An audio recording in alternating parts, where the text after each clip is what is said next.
Alors bonjour à tous, je suis au palais de justice, on est lundi 27 janvier 2025. Je suis au palais de justice pour le procès du financement libyen de la campagne de 2007 de Sarkozy.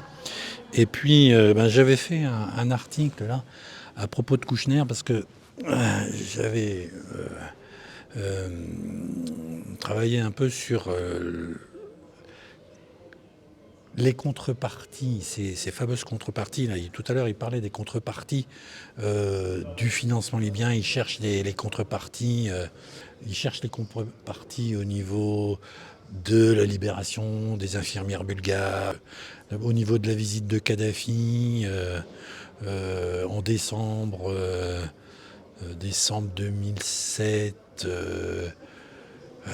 Bon, voilà, on a l'impression que patauge un petit peu sur la recherche de contrepartie.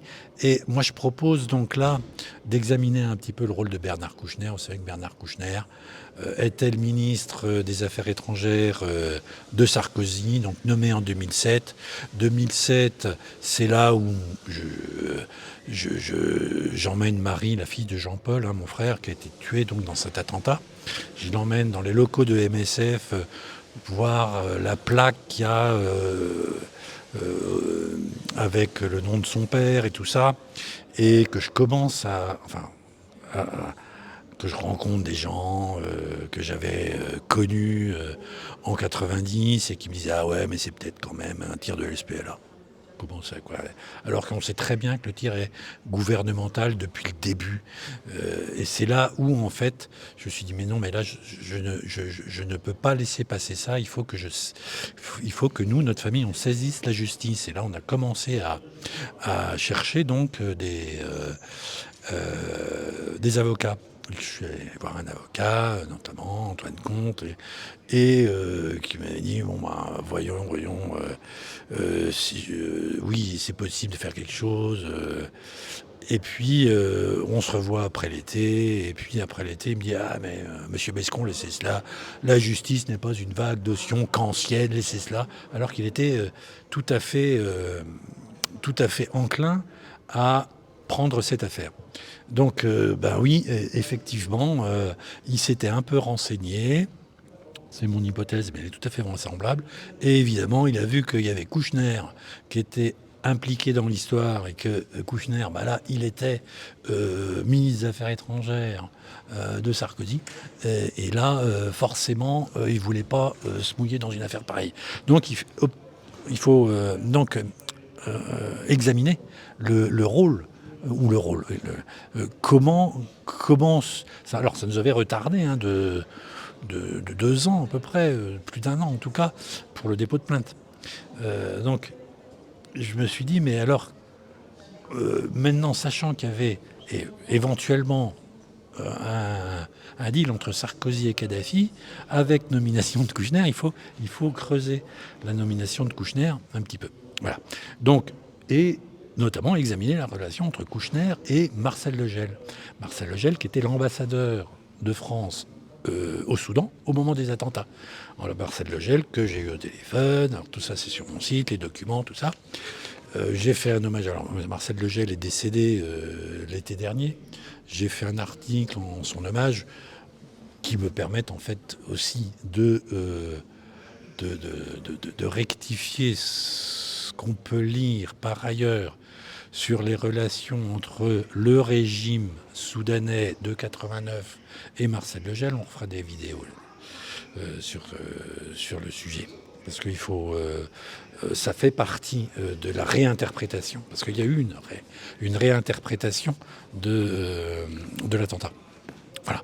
Donc, Marcel Legel était un fervent partisan d'une enquête internationale sur l'attentat. Il était un fervent partisan d'une enquête internationale sur l'attentat. J'ai fait un article sur les relations entre Kouchner et Legel. C'est le dernier article que j'ai mis sur mon site. Donc, fervent partisan de l'enquête internationale sous l'égide de l'OACI. L'enquête internationale n'a jamais eu lieu. Et Marcel Legel a poursuivi sa carrière de diplomate.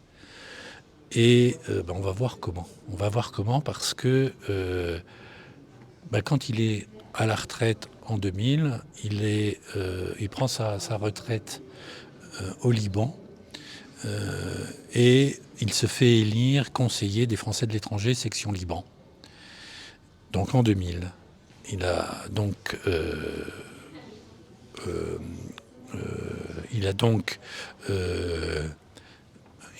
rempli cette charge jusqu'en 2012.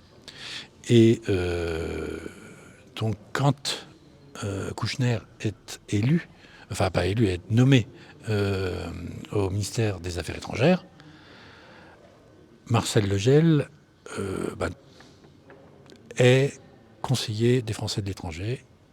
Donc il a des relations avec le Quai d'Orsay, notamment par l'Assemblée des Français de l'étranger, par les questions qui se posent dans cette assemblée pour suivre la vie des Français à l'étranger, des ressortissants français à l'étranger. Et il est à noter que Marcel Legel, en 2008, fait paraître un livre sur le vif des péchés oubliés, où il raconte comment, sur proposition de Bernard Kouchner, en 91, donc un an et demi après l'attentat, il est envoyé au Kurdistan irakien sur proposition de Bernard Kouchner,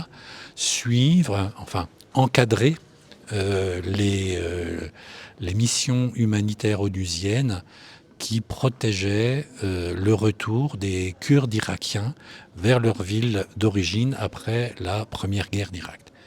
Donc cette parution de ce livre, donc en 2008, de Marcel Legel, pour moi est significative de ce besoin de témoigner de Marcel Legel par rapport à qui est Bernard Kouchner.